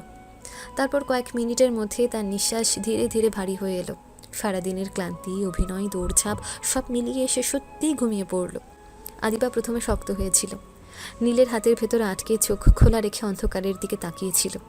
কিন্তু কিছুক্ষণ পর সে টের পেল লোকটা সত্যিই ঘুমিয়ে গেছে। কোনো বাড়াবাড়ি নেই, কোনো জোর নেই, শুধু ক্লান্ত একটা মানুষ যে ঘুমের মাঝেও তাকে জড়িয়ে ধরে আছে অদ্ভুত এক নিশ্চিন্ততায়। আদিবা ধীরে ধীরে মুখ তুলে নীলের ঘুমন্ত মুখের দিকে তাকালো। ঘুমিয়ে গেলে লোকটার মুখ থেকে সেই বিরক্তিকর দুষ্টুমি সরে যায়। মুখটা তখন কেমন শান্ত লাগে, নিরীহ। আদিবা কিছুক্ষণ চুপ করে তাকিয়ে রইল। তারপর খুব আস্তে, শুধু নিজের মনেই বলল, মানুষটা অতটা খারাপ না। সকাল হতেই সবার আগে নীলের ঘুম ভাঙল। জানলার ফাঁক গলে নরম রোদ এসে বিছানার একপাশে পড়েছে। ঘরের ভেতর হালকা নিস্তব্ধতা, শুধু এসির মৃদু শব্দ আর দুজন মানুষের শান্ত নিঃশ্বাস। নীল ধীরে ধীরে চোখ খুলে কিছুক্ষণ স্থির হয়ে রইল। ঘুম আর জাগরণের মাঝামাঝি কয়েক সেকেন্ড সে কিছুই বুঝল না। তারপর একটু নড়তেই বুঝল তার বুকের উপর একটা হাত, কোমরের কাছে শক্ত করে জড়িয়ে রাখার একটা হাত, আর মাথার পাশে এলোমেলো চুলের গন্ধ। নীল ভ্রু তুলে নিচে তাকালো, দেখে তার ঠোঁটের কোণে ধীরে ধীরে দুষ্টু হাসি ফুটে উঠল। আদিবা ঘুমের ঘোরে তাকে শক্ত করে জড়িয়ে ধরে আছে, যেন রাতের সব রাগ ঝগড়া দূরত্ব ভুলে ঘুমের মধ্যে অজান্তেই তার কাছে এসে জড়িয়ে গেছে। মুখটা অর্ধেক নীলের বুকে গুজে রাখা, চুল এলোমেলো, চোখ বন্ধ, মুখে সে রাগীভাবে এর লেশ মাত্র নেই। এমন শান্ত নিরীহ দেখাচ্ছে যে দেখে বিশ্বাসই হয় নাই মেয়েটায় রাতভর আগুন ছড়ায়। নীল কিছুক্ষণ চুপ করে তাকিয়ে রইল। তারপর খুব আস্তে একদম নরম করে আদিবার কপালে একটা চুমু খেলো। কি ম্যাডাম, আমাকে জড়িয়ে তো বেশ শান্তির ঘুম দিচ্ছেন দেখি। রাতে এত রাগ, এত জারি, সকাল হতে সব গেল কোথায়? আদিবা ঘুমের মধ্যে একটু নড়ল, চোখ খুলল না, বরং আরও একটু গা এলিয়ে নরম গলায় বিড়বিড় করে বলল, আর একটু ঘুমাবো।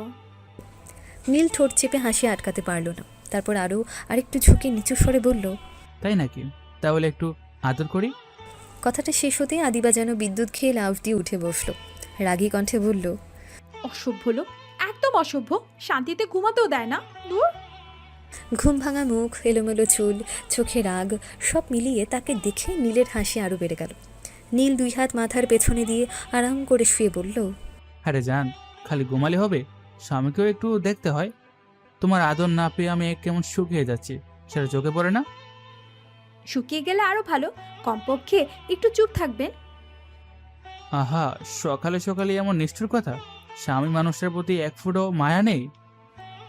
মায়া দেখাতে বলিনি, দূরে থাকলেই শান্তি। রাতে জড়িয়ে ঘুমাবে, সকালে উঠি দূরে যেতে বলবে। তোমার চরিত্রে অনেক ফ্লট টুইস্ট আছে বউ। আদিবা থমকে এক সেকেন্ড তাকিয়ে রইল। তারপর বুঝতে পেরে মুখ শক্ত করে বলল, আমি জড়িয়ে ঘুমাইনি, আপনি জোর করে। ও তাই? তাহলে এই হাতটা রাতে কি আমার গলায় পেঁচে রেখেছিল ভূত?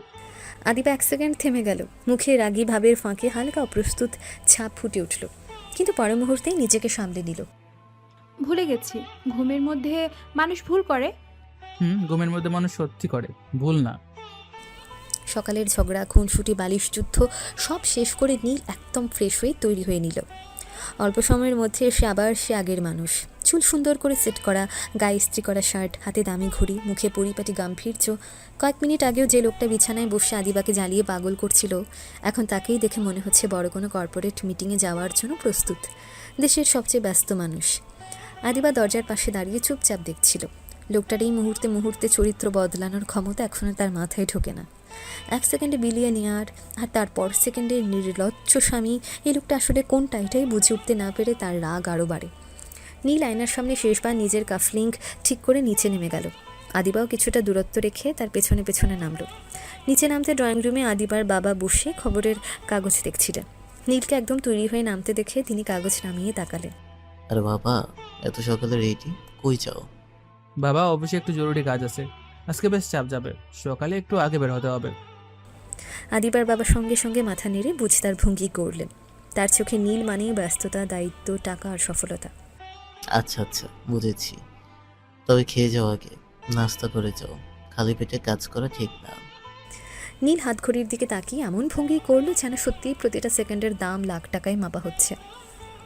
তারপর হালকা কষ্টের হাসি দিয়ে বলল, সময় নেই বাবা, এখন বসে খেতে গেলে কাজ আটকে যাবে। অনেক বড় ফাইল ক্লিয়ার করতে হবে আজ। একটু দেরি মানে অনেক টাকার লস। অনেক টাকার লস। কথাটা শুনতে আদিবার বাবার মুখের ভাব বদলে গেল, চোখের সঙ্গে সঙ্গে হিসাব নেমে এলো। না না, তাহলে খাওয়ার দরকার নাই। টাকা লস করে যাবে না, আগে কাজ। তুমি যাও যাও, নাস্তা পরে হয়ে যাবে। জি বাবা, ফিরে এসে খাবো। আদিবার বাবা খুশি হয়ে মাথা নেড়ে আবার কাগজ তুললেন। মুখে স্পষ্ট তৃপ্তি, এমন দায়িত্বশীল কাগজ পাগল, মুখে স্পষ্ট তৃপ্তি, এমন দায়িত্বশীল কাজ পাগল টাকার হিসেব জানা জামাই তিনি সত্যি ভাগ্য করে পেয়েছেন। আর একটু দূরে দাঁড়িয়ে সব দেখছিল আদিবা। তার চোখ ধীরে ধীরে শুরু হয়ে এলো। রাগী, সন্দেহ ভরা, তীক্ষ্ণ দৃষ্টি নিয়ে সে নীলের দিকে তাকিয়ে রইল।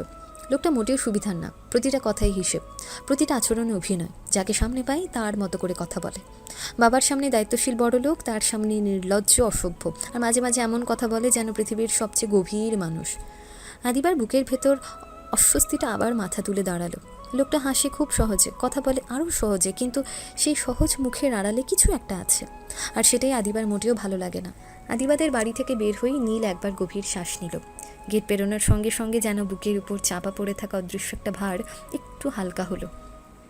মুখে এখনও সে ভদ্র, মার্জিত, ব্যস্ত বিলিয়নিয়ারের মুখোশ, কিন্তু চোখে ক্লান্তি স্পষ্ট। গাড়িতে উঠে বসে সে টাইট একটু ঢিলা করলো। মুখের গাম্ভীর্যও মুহূর্তে কিছুটা নরম হয়ে এলো। ড্রাইভার রিয়ার ভিউ মিররে তাকিয়ে হালকা হাসলো। আজও কি নামাইয়া দিব ভাই? হ্যাঁ, আজকের অফিস বাজার, চলো আগে মাছ মাংসের দোকানে। ড্রাইভার আর কিছু বলল না, সে এখন অভ্যস্ত। এ মানুষটার জীবনকে সরল লাইনে বোঝা যায় না। কিছুক্ষণ পর গাড়ি থামলো বাজারের সামনে। নীল নেমে গেল। চারপাশে কাঁচা বাজারের চেনা গন্ধ, মাছের ডাক, সবজির ভিড়, মানুষের দরদাম। অদ্ভুতভাবে জায়গাটাতেই নীল সবচেয়ে স্বাভাবিক। সে নিজের হাতে টাটকা মাছ কিনল, তারপর মাংসের দোকান থেকে ভালো মাংস কিনল। মায়ের পছন্দের টমেটো, ধনেপাতা, কাঁচা মরিচও নিতে ভুলল না। ব্যাগ ভর্তি বাজার নিয়ে যখন বাড়ির সামনে নামলো, তার মুখে তখন অন্যরকম শান্তি। দরজা খুলতেই মা অবাক হয়ে তাকালেন। নীলের দুই হাতে এত বাজার দেখে ভ্রু কুঁচকে গেল। এত কিছু কেন রে বাপ? তোমার জন্য। আমার জন্য মানে? এত মাছ, এত মাংস হঠাৎ? মা, আমি কাজের জায়গায় ভালো ভালো খাই, আর তুমি এখানে খারাপ খেয়ে থাকো। এটা ভাবলেই আমার খাবার গলা দিয়ে নামে না। আমি পেট ভরে খাবো, আর তুমি ডাল ভাত খেয়ে দিন কাটাবে, এটা আমার সহ্য হয় না। মা কিছুক্ষণ চুপ করে ছেলের দিকে তাকিয়ে রইলেন। চোখের কোণে অদৃশ্য জল চিকচিক করে উঠল। গরিব ঘরের মায়েরা খুব বেশি কিছু চায় না, শুধু এটুকু চায় ছেলে যেন বড় হয়ে গেলেও তার মুখের ভাতটা না ভুলে। মা ধীরে ধীরে ব্যাগের ভেতর তাকালেন। টাটকা মাছ, ভালো মাংস, সব কিছু এমন যত্ন করে কিনেছে যেন শুধু বাজার না, ছেলের ভালোবাসা গুছিয়ে এনেছে। পাগল ছেলে একটা। কথাটা বললেও গলায় মমতা গলে পড়ছিল। নীল মুচকি হেসে বলল, আজ ভালো করে রান্না করো, তুমি আগে খাবে তারপর আমি খাবো। আচ্ছা, আজ রান্না করব, ভালো করে করব। তুই খেয়ে তারপর যাবি। আচ্ছা, তুমি রান্না করতে থাকো, আমি ততক্ষণ একটু ফুচকা বেঁচে আসি। আজ বেশি সময় নাই, তাড়াতাড়ি ফিরে আসবো। এই মাত্র এলে আবার যাবি? যুদ্ধ থামলে সৈনিক খাবে কিভাবে মা? আচ্ছা যা, তারপর আসিস, তাড়াতাড়ি আসিস। আজ কিন্তু দেরি করলে চলবে না। নীল মাথা নেড়ে নিজের রুমে ঢুকে পড়ল। কয়েক মিনিট পর আবার বের হলো। এবার আর সে দামি শার্ট নেই, নেই কোনো কোট, না দামি ঘড়ি। সাধারণ ফেডেড শার্ট, পুরনো প্যান্ট, কাঁধে গামছা, চুলো এলোমেলো করে নিয়েছে। মুহূর্তে বিলিয়নিয়ার নীল আবার উধাও। ফিরে এলো রাস্তার ধারের সেই সাধারণ ফুচকাওয়ালা ছেলে। মা দরজায় দাঁড়িয়ে তাকিয়ে রইলেন। একই ছেলে, কিন্তু দুইটা জীবন। নীল ঠেলাগাড়ির হাতল ধরল, তারপর হালকা হেসে বলল, যাই মা, ফিরে এসে আজ তোমার হাতে রান্না খাবো। সাবধানে যাস বাপ।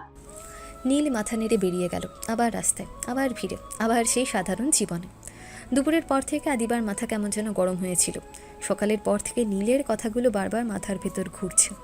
লোকটার প্রতিটা কথা, প্রতিটা আচরণ, প্রতিটা দৃষ্টি, সব কিছুতেই যেন কোথাও একটা গরমিল আছে। কিন্তু সে গরমিলটা ঠিক কোথায় সেটাই সে বুঝতে পারছে না, ধরতে পারছে না। এই বিরক্তি কাটাতে আদিবা বান্ধবীদের সাথে বের হলো। অনেকদিন পর একটু বাইরে যাওয়া, শপিং, ঘোরাঘুরি, গল্প, মুড হালকা করার জন্য এর চেয়ে ভালো উপায় আর কি হতে পারে। বড় গাড়িটা শহরের রাস্তায় ধীরে ধীরে এগোচ্ছে। ভেতরে এসি চলছে। চারপাশে হাসাহাসি, গল্প, আড্ডা। আদিবার বান্ধবীরা সবাই মিলে হইচই করছে, কিন্তু আদিবা এখনও অর্ধেক অন্যমনস্ক। জানলার বাইরে তাকিয়ে আছে, মাঝে মাঝে হালকা হেসে সাড়া দিচ্ছে। হঠাৎ সামনের সিটে বসা এক বান্ধবী জানলা দিয়ে বাইরে তাকিয়ে চিৎকার করে উঠল। আরে আদিবা, ওই দেখ সামনে ফুচকা দোকান, চল না ফুচকা খাই। হ্যাঁ রে, এই রোদে ফুচকা হলে জমে যাবে। আদিবা বিরক্ত মুখে সানগ্লাস নামিয়ে জানলার বাইরে তাকালো। বাইরে প্রচণ্ড রোদ, রাস্তায় আগুন পড়ছে যেন। মানুষ হাঁটছে, ঘামছে, আর রাস্তার ধারে একটা ফুচকার ঠেলাগাড়ি ঘিরে ভিড়। সে মুখ কুচকে বলল, তোরা যা, ওই রোদে আমি নামলে 5 মিনিটে জ্ঞান হারাবো। ফুচকা খাওয়ার শখ থাকলে তোরা গিয়ে খেয়ে আয়। আচ্ছা ম্যাডাম, তুই রাজকন্যা হয়ে গাড়িতেই বসে থাক, আমরা খেয়ে তোর জন্য নিয়ে আসছি। আমাদের গরিব প্রজারা রোদে পুড়ে ফুচকা এনে দিবে, ঠিক আছে? নাটক কম করে যা। হাসাহাসি করতে করতে কয়েকজন গাড়ি থেকে নেমে গেল। আদিবা গাড়ির ভেতরেই বসে রইল। এসি চলা ঠান্ডা পরিবেশ ছেড়ে রোদে নামার কোনো ইচ্ছেই তার নেই। ওদিকে ফুচকা ঠেলাগাড়ির সামনে দাঁড়িয়ে নীল দ্রুত হাতে ফুচকা বানিয়ে যাচ্ছে, একটার পর একটা ঝাল, টক মশলা মিশিয়ে একদম নিখুঁত। মেয়েগুলো এসে দাঁড়াতে এসে স্বাভাবিক গলায় বলল, জাল কেমন দিবা পোড়া? ঝাল বেশি টক বেশি, একদম জম্পেশ বানান ভাইয়া। নীল হেসে দ্রুত ফুচকা বানাতে লাগলো, একটার পর একটা মেয়েদের হাতে দিচ্ছে। ওরা খেতে খেতে হাসছে, ঝালে নাক টানছে, আবারও চাইছে। তারা কেউই নীলকে চিনল না, চিনবে বা কীভাবে? ওরা কখনো নীলকে দেখেইনি। প্রধানমন্ত্রীর বাড়ির জামাই হিসেবে তার নাম শুনেছে হয়তো, কিন্তু সামনে দাঁড়িয়ে থাকে সাধারণ ফুচকাওয়ালার সঙ্গে সেই মানুষটাকে মেলানো অসম্ভব। এক বান্ধবী ফুচকা খেতে খেতে বলল, ভাইয়া আরেকটা প্যাকেট করে দেন, গাড়িতে আমাদের এক ম্যাডাম বসে আছে, রোদে নামলে বুঝি গলেই যাবে। আচ্ছা, ম্যাডামের জন্য আলাদা বানাই, ঝাল কম বা বেশি দিয়ে। ফুচকা নিয়ে মেয়েগুলো আবার গাড়ির দিকে ফিরে গেল। হাসতে হাসতে গাড়িতে উঠে আদিবার হাতে প্যাকেট ধরিয়ে দিল। এই নে, তোর জন্য আলাদা বানিয়ে দিয়েছে ম্যাডাম স্পেশাল। আদিবা বিরক্ত মুখে প্যাকেট নিলেও হালকা কৌতূহলে একবার জানলার বাইরে তাকালো, আর তাকিয়ে কেমন যেন থমকে গেল। দূর থেকে রোদের আলোয় ঠেলাগাড়ির পাশে দাঁড়িয়ে থাকা ছেলেটার পাশের প্রোফাইলটা 1 সেকেন্ডের জন্য অদ্ভুতভাবে নীলের মতো লাগলো। একই দাঁড়ানোর ভঙ্গি, একই কাঁধ ঝাঁকিয়ে কথা বলার অভ্যেস, একই হাতে নড়াছড়া। আদিবার বুকের ভেতর হালকা কেঁপে উঠল। সে একটু ঝুঁকে আবার তাকাতে গেল, কিন্তু ততক্ষণে সামনে একটা বাস এসে আড়াল করে দিল। গাড়ি ধীরে ধীরে চলতে শুরু করলো। আদিবা কিছুক্ষণ জানলার বাইরে তাকিয়ে রইল, তারপর নিজেই মাথা নাড়ালো। দূর, আমারই মনের ভুল। সে আবার সিটে হেলান দিল। নিজেকেই বোঝানো, নীল তো অনেক বড় লোক, ও রাস্তার পাশে দাঁড়িয়ে ফুচকা বেচবে কেন? অসম্ভব। বিকেলে রোদ একটু নরম হতে নীল ফুচকার ঠেলা গাড়িটা গুটিয়ে ফেলল। আজ সত্যিই সে বেশি সময় দাঁড়ায়নি। কয়েক ঘন্টা বিক্রি করেই হিসেব মিলিয়ে সব গুছিয়ে নিল। চারপাশের ভিড় তখনও কমেনি, রাস্তা তখনও ব্যস্ত, কিন্তু নীলের মাথায় এখন একটাই চিন্তা, মা অপেক্ষা করছে। সে ঠেলাগাড়ি ঠেলে ধীরে ধীরে বাড়ির দিকে ফিরল। সারাদিনে রোদে গা পুড়ে গেছে, শরীর ক্লান্ত, কাঁধ ব্যথা করছে, কিন্তু আজ তার ভেতরে এক অদ্ভুত শান্তি। কারণ আজ বাড়িতে তার জন্য শুধু খাবার না, মায়ের হাতের ভালোবাসা অপেক্ষা করছে। দরজা খুলতেই রান্নাঘর থেকে গরম মশলার গন্ধ এসে নাকে লাগলো। এক মুহূর্তে সারাদিনের ক্লান্তি যেন অর্ধেক মিলিয়ে গেল। মাছ ভাজার গন্ধ, মাংসের ঝোলের গন্ধ, ভাতের গরম ভাব, এই গন্ধে বাড়ির স্বাদ আছে, শান্তি আছে, মায়ের ছোঁয়া আছে। নীল দরজার কাছে দাঁড়িয়ে হেসে উঠল। আহা, এই গন্ধের কাছে দুনিয়ার সব পারফিউম ফেল। আইসোস, যা আগে গোসল করে আয়, সব গরম গরম নামাইছি। নীল আর 1 সেকেন্ডও দেরি করলো না, দ্রুত গোসল সেরে ফ্রেশ হয়ে এসে টেবিলে বসলো। ছোট্ট টেবিলটা আজ যেন রাজকীয়। গরম ভাত, মাছ ভাজা, মাছের ঝোল, মাংস, ডাল ভর্তা, বাড়ির সাধারণ টেবিল, কিন্তু তাতে মায়ের যত্নে আজ কোনো কমতি নেই। মা নিজের হাতে প্লেটে ভাত তুলে দিলেন, মাছের ঝোল ঢাললেন, মাংস তুলে দিলেন, তারপর ছেলের সামনে বসে শুধু তাকিয়ে রইলেন। নীল প্রথম লোকমা মুখে দিতে চোখ বন্ধ করে 1 সেকেন্ডে থেমে গেল, তারপর মুখ তুলে এমন তৃপ্তির হাসি দিল যেন সত্যিই সে দুনিয়ার সেরা খাবার খাচ্ছে। মা, তোমার হাতের রান্নার কাছে বড় বড় শেফরা কিছুই না, শুধু ওরা রান্না করে তুমি ভালোবাসা মেশাও। মায়ের মুখটা সঙ্গে সঙ্গে আলোয় ভরে উঠল। একটুকু প্রশংসায় যেন তার দিনের সব ক্লান্তি মুছে দিল। থাক, আর তেল মারতে হবে না, চুপচাপ খা। কথাটা ধমকের মতো, কিন্তু গলার ভেতর গলে পড়া আনন্দ লুকোনো গেল না। নীল হেসে বলল, সত্যি বলছি, 5 তারকা হোটেলের খাবারের স্বাদ আছে, তোমার রান্নার শান্তি আছে। ওখানে পেট ভরে, এখানে মন ভরে।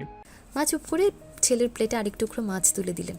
চোখের কোণে তৃপ্তির জল চিকচিক করে উঠল, কিন্তু তিনি মুখ ঘুরিয়ে ফেললেন। ছেলের সামনে মায়েরা কাঁদে না, ওরা শুধু আরও 1 লোকমা ভাত তুলে দেয়। এইটা খা, আর একটু ঝোল দেই। দাও, আজ অনেক খাই। মা খুশি হয়ে ছেলেকে খাওয়াতে লাগলেন। বারবার ভাত বাড়িয়ে দিচ্ছেন, মাছ তুলে দিচ্ছেন, মাংস দিচ্ছেন, যেন ছেলের পেট না, নিজের বুকটাই ভরাচ্ছেন। খাওয়া শেষ হতে হতেই নীলের মুখে তৃপ্তির ছাপ।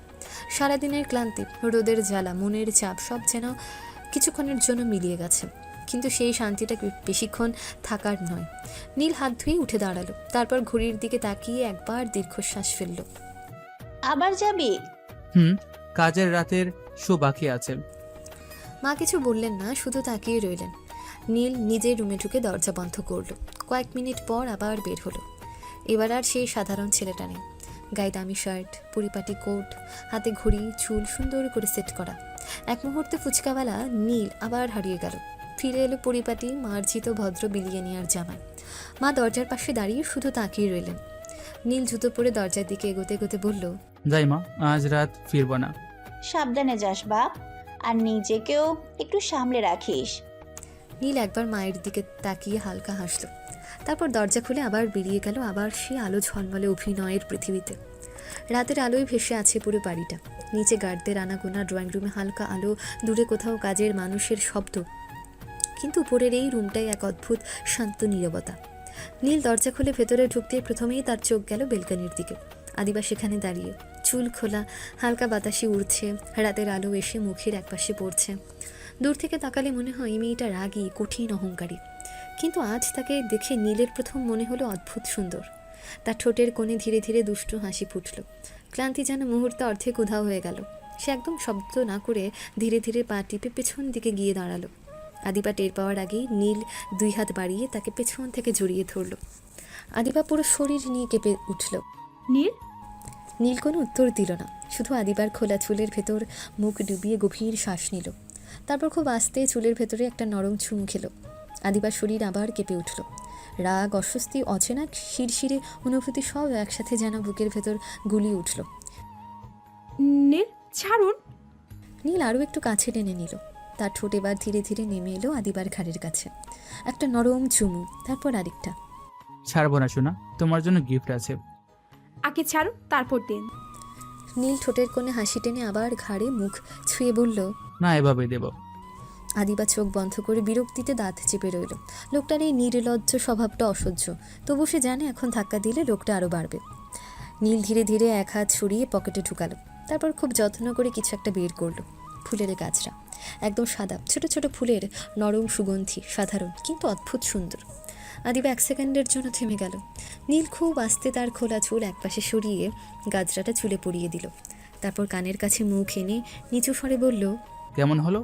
তোমার তো দামি গিফট পছন্দ না, তাই ভাবলাম আজ একটু সাধারণ কিছু দিই। আদিবা কিছুক্ষণ চুপ করে রইল। নীলের হাত এখনও তার কোমরে, শরীর এখনও কাছে, আর ফুলের গন্ধটা অদ্ভুতভাবে এসে মাথার ভেতর ছড়িয়ে যাচ্ছে। সে ঠোঁট শক্ত করে বলল, সরুন, তারপর বলছি। না, এভাবেই বলো। এভাবে কি বলবো? নীল কয়েক সেকেন্ড তাকে দেখল, তারপর ধীরে ধীরে হাত ছেড়ে দিল। আদিবার সঙ্গে সঙ্গে এক পা সরে গেল, তারপর দ্রুত আয়নার সামনে গিয়ে দাঁড়ালো। নিজের প্রতিচ্ছবির দিকে তাকিয়ে এসে কয়েক সেকেন্ড চুপ করে রইল। খোলা চুলের পাশে সাদা ফুলের গাছরা, রাতের আলোয় নরম লাগছে তাকে, অদ্ভুতভাবে সুন্দর। সাইনাই নিজেকে কিছুক্ষণ দেখল, তারপর খুব আস্তে, প্রায় নিজের অজান্তেই বলল, সুন্দর। আয়নার সামনে দাঁড়িয়ে আদিবা কিছুক্ষণ নিজের চুলে গুজে দেওয়া সাদা ফুলগুলোর দিকে তাকিয়ে রইল। ফুলগুলো খুব সাধারণ, খুব সস্তা, কিন্তু অদ্ভুতভাবে সুন্দর। এমন না যে এর আগে সে ফুল দেখেনি, এমন না যে এর চেয়েও দামি কিছু সে পায়নি, কিন্তু এই সাধারণ জিনিসটাই কেমন যেন আলাদা লাগছে। নীল বিছানার পাশে হেলান দিয়ে দাঁড়িয়ে আদিবার মুখ দেখছিল, তার ঠোঁটের কোণে চাপা হাসি। এই প্রথম এতদিন পরে এই মেয়েটা তার দেওয়ার কিছু দেখে রাগারাগি না করে থেমে গেছে। কয়েক সেকেন্ড চুপ থাকার পর আদিবা আয়নার দিকেই তাকিয়ে বলল, কই ছিলেন সারাদিন? প্রশ্নটা হালকা, খুব সাধারণ, কিন্তু নীলের ঠোঁটের কোণের হাসিটা আরও গাঢ় হলো। সে ধীরে ধীরে হাত গুটিয়ে বলল, কেন, মিস করছিলে নাকি? জি না, আপনাকে মিস করার মতো দুর্ভাগ্য এখনো হয় নাই। আহা, এত নিষ্ঠুর কথা। আপনাকে মানে আজ আপনার মতো কাউকে দেখলাম। নীলের চোখের ভেতর এক ঝলক সতর্কতা এসে মিলিয়ে গেল, তবে মুখে তার এক চুলো বদল এলো না। একই হালকা হাসি রেখে সে বলল, তাই নাকি? কোথায়? আদিবা আয়না ছেড়ে ধীরে ধীরে তার দিকে ফিরল, চোখে কৌতূহল, সন্দেহ আর হালকা পর্যবেক্ষণ। স্কুলের সামনে ফুচকা বেচছিল। নীল 1 সেকেন্ড তাকিয়ে রইল, তারপর হঠাৎ হেসে উঠল, খুব স্বাভাবিক, খুব সহজ সেই হাসি। আমাকে তোমার ফুসকলা মনে হয়? তা বলছি না, কিন্তু সে দেখতে আপনার মতো। ভুল দেখেছো জান। ভুল দেখলেও সে দেখতে আপনার মতো। নীল আরও একটু কাছে এসে থামলো, তার চোখ এবার সরাসরি আদিবার চোখে। দুনিয়ায় এক চেহারার 7 জন মানুষ থাকে শুনুনি, হয়তো তাদের একজন হবে। আদিবা কিছুক্ষণ চুপ করে তাকিয়ে রইল। লোকটা খুব সহজে উত্তর দেয়, খুব স্বাভাবিকভাবে, কিন্তু তার এই স্বাভাবিকতায় কখনো কখনো সবচেয়ে বেশি সন্দেহজনক লাগে। আদিবা ধীরে ধীরে বলল, হতে পারে, কিন্তু আপনার মতো করে কথা বলছিল, আপনার মতো করেই হাসছিল। তাহলে তো মানুষটা খুব হ্যান্ডসাম ছিল। আপনার সমস্যা কি জানেন? আপনি সবসময় হেসে উড়িয়ে দেন। আর তোমার সমস্যা জানো, তুমি সবকিছুর ভিতরে রহস্য খোঁজো। আদিবা চুপ করে গেল, কারণ কথাটা মিথ্যে না। নীল ধীরে ধীরে আরও একটু ঝুঁকে তার চুলের পাশে গুজে দেওয়া গাজরার ফুলে আঙুল ছুঁয়ে বলল, সবকিছু যতটা জটিল মনে হয় সব সময় ততটা জটিল না আদিবা। আদিবা তার চোখের দিকে তাকিয়ে রইল। এই লোকটা সত্যি কথা বলছে নাকি খুব সুন্দর করে মিথ্যে বলছে, সেটাই সে বুঝতে পারে না। আর সেটাই তাকে সবচেয়ে বেশি অস্থির করে। রাতের খাওয়া দাওয়া শেষ হতে হতে বাড়িটা আবার ধীরে ধীরে চুপ হয়ে গেল। এক এক করে সব রুমের আলো নিভে এলো। নিচতলার আনাগোনা থামলো, কাজের মানুষের শব্দ থামলো, দূরের করিডোরেও নিস্তব্ধ। আবার সেই রাত, আবার সে একই ঘর, একই বিছানা, একই দুজন মানুষ। আদিবা চুল বেঁধে এসে বিছানার একপাশে বসলো। আজ সে অদ্ভুতভাবে চুপচাপ। সারাদিনের ছোট ছোট ঘটনাগুলো, নীলের কথা, ফুলের গাছরা, ফুচকার দোকানে এসে ছেলেটা, সব মিলিয়ে তার মাথার ভেতর আজ অনেক কিছু ঘুরছে। আর নীল, সে বিছানার অন্য পাশে বসে চুপচাপ তাকিয়ে আছে আদিবার দিকে, একদম নিরবিচ্ছিন্নভাবে, এমনভাবে যেন আদিবার মুখে লেখা কোনো গোপন কথা পড়ার চেষ্টা করছে। কয়েক মিনিট পর আদিবা বিরক্ত হয়ে তাকালো। এভাবে তাকাবেন না, অস্বস্তি হয়। তাতে কি, আমি তোমার স্বামী। আদিবা ঠোঁট চেপে চুপ করে রইল। কথাটা শুনলে তার রাগ হয়, আবার অদ্ভুতভাবে সে উত্তরও খুঁজে পায় না। নীল একটু হেসে বলল, তোমার প্রেমিককে দেখাবে না? না। কেন? আপনাকে দেখালে আপনি উল্টাপাল্টা বলবেন। এই কথা শুনে নীল এমনভাবে হেসে উঠল যে পুরো ঘর কেঁপে উঠল, একদম খোলা ঝোড়ে প্রাণ খোলা হাসি। আদিবা বিরক্ত হয়ে তাকালো। হাসছেন কেন? সত্যি সত্যি কেউ আছে নাকি, নাকি আমাকে দূরে রাখার জন্য গল্প বানাচ্ছ? আছে। কোথায়? জানি না, ছোটবেলায় হারিয়ে ফেলেছি। ঘরটা কয়েক সেকেন্ডের জন্য চুপ হয়ে গেল। নীলের চোখে এক মুহূর্তের জন্য অন্যরকম কিছু ঝলসে উঠল, কিন্তু সে তা মুহূর্তেই চেপে ফেলল। নীল ধীরে জিজ্ঞেস করলো, ছোটবেলার ভালোবাসা এখনো মনে রেখেছো? আদিবার চোখ দূরে কোথাও স্থির হয়ে গেল। মনে হলো সেই ঘরে নেই, অনেক পেছনে কোথাও চলে গেছে। হ্যাঁ, আমি ওকে অনেক ভালোবাসি। কথাটা বলার সঙ্গে সঙ্গে নীল কিছুক্ষণ চুপ করে রইল। তারপর হঠাৎ উঠে দাঁড়িয়ে এক টানে আদিবাকে কোলে তুলে নিল। আদিবা চমকে উঠল। আরে কি করছেন?